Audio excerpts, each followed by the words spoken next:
నమస్తే, welcome to SK news.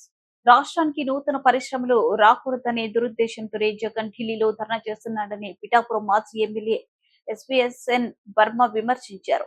పిఠాపురంలో పవన్ కళ్యాణ్ విజయానికి కృషి చేసినందుకు వర్మను కూటమి ప్రభుత్వానికి మద్దతు తెలుపుతూ ప్రచారంలో భాగస్వాములైన ఐకాన్ హాస్పిటల్ అధినేత డాక్టర్ తూర్పు గోదావరి జిల్లా దేవరపల్లి మండలం త్యాజంపూడి గ్రామంలో జనసేన ఇన్ఛార్జ్ దొడ్డిగార్ల సువర్ణ రాజు ఆధ్వర్యంలో జన సైనికులు ఘనంగా సత్కరించారు. దేవరపల్లి నుండి త్యాజంపూడి వరకు పవన్ కళ్యాణ్ ఫ్యాన్స్ కోలాహలం నడుమ ర్యాలీగా వెళ్లారు. పవన్ కళ్యాణ్ ఎనలేని కృషి ఫలితంగానే కూటమి ఏర్పాటైందని, ఆయన త్యాగం మరవలేనిదని వర్మ కొనియాడారు. గత వైసీపీ పాలనలో రాష్ట్రమంతా అస్తవ్యస్తమైందని, నాసిరకం మద్యం సేవించి చాలా మంది మృత్యువాత పడ్డారని, కూటమికి భారీ విజయాన్ని అందించిన ప్రజలకు వర్మ ధన్యవాదాలు తెలిపారు. ఈ కార్యక్రమంలో గోపాలపురం ఎమ్మెల్యే మద్దిపాటి వెంకటరాజు పాల్గొని వర్మను సత్కరించారు. బ్రాహ్మణ వైశ్యవని కలిసి 9,000 ఓట్లు. 2009లో నన్ను చంద్రబాబు నాయుడు గారు, యనమల రామకృష్ణ గారు, ఎర్రనాయుడు గారు పిలిచి సడన్ గా సీట్ ఇచ్చారు. అక్కడ అభ్యర్థి ఎవరూ లేరు. ముద్రగడ పద్మనాభం కాంగ్రెస్ నుంచి, వంగ గీత పిఆర్పి చిరంజీవి గారి పార్టీ నుంచి నన్ను పంపితే నేను ఓడిపోయింది 1020 ఓట్లతో ఓడిపోయాను. ఎంత? 1020. నాకు క్రాస్ వైటింగ్ 20,000 నష్టం వచ్చింది. అంటే ఆ రోజునే కాదు, అంటే ఫైట్ అంత గట్టిగా ఇచ్చాం.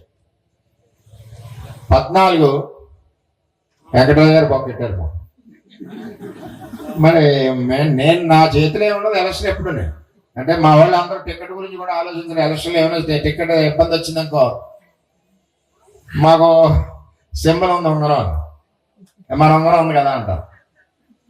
14లో పోటీ చేస్తే 49,000 మెజార్టీ. భారతదేశంలో స్వతంత్రం వచ్చాక అత్యధికమైన ఇండిపెండెంట్ అభ్యర్థికి వచ్చిన మెజార్టీ భారతదేశంలో మందరిక. శాశ్వత రోడ్డు నిర్మాణం అంటే నేను ఇంకోటి ఏం ఆలోచిస్తున్నానంటే, రోడ్డు లోతట్టులో ఉంది, తార్ రోడ్డు వేస్తే పోతుంది కాబట్టి అప్పుడు వచ్చే ప్రాజెక్టు బడ్జెట్ ను బట్టి ఇంకా బడ్జెట్ అని అలకేట్ చేసి సిమెంట్ రోడ్డు పోయొచ్చు అనే ఆలోచన కూడా ఉంది. నేను ఇచ్చిన మాట ప్రకారం అది కావచ్చు, ఊర్లో డ్రైనేజీలు మిగతా వర్కులు కావచ్చు, అన్ని చేద్దాం.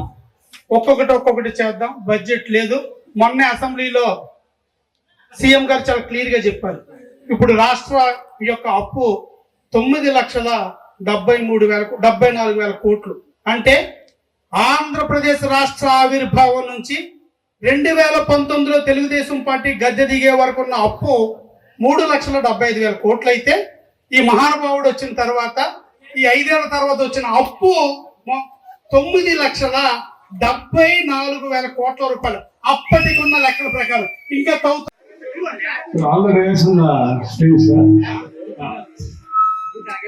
లోకల్ నాయకులందరికీ నమస్కారం అండి. నేను మళ్ళీ ఎక్కువ టైం వేస్ట్ చేయకూడదు కానీ మన పెద్ద స్పీకర్లు కాదు.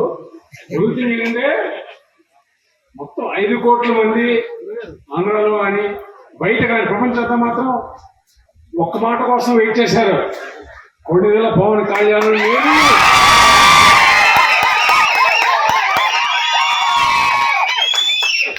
ఆ మాట ఎప్పుడు విన్నావా అని అందరూ వెయిట్ చేశారు సార్. కానీ ఒకే సస్పెన్స్, ఎక్కడి నుంచి వస్తారు,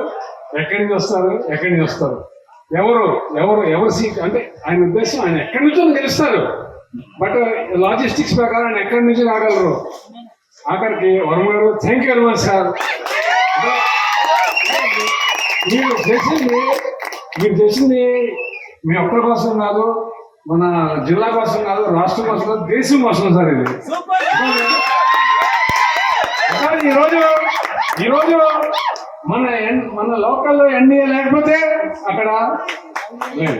సో పవన్ కళ్యాణ్ గారు ద్వారా మొత్తం కూటమి ఫార్మ్ అయ్యి బీజేపీ అగ్ర నాయకులు, లోకల్ నాయకులు అందరూ కూడా సమన్వయం చేసి చక్కగా మనం గెలవడం వలన మన స్టేబుల్ గవర్నమెంట్ తెచ్చుకోగలిగాం పైన. లేకపోతే నిజంగా చాలా ప్రాబ్లం దేశం మొత్తం. అంతకాయ గారు రా సార్, థ్యాంక్ యూ సార్. మీరు స్పీకర్ రా సార్. ఒకే అయ్యప్పకి, గణేష్ కి, సోమరాజు గారికి, అందరికీ నేను చాలా వెరీ థ్యాంక్ యూ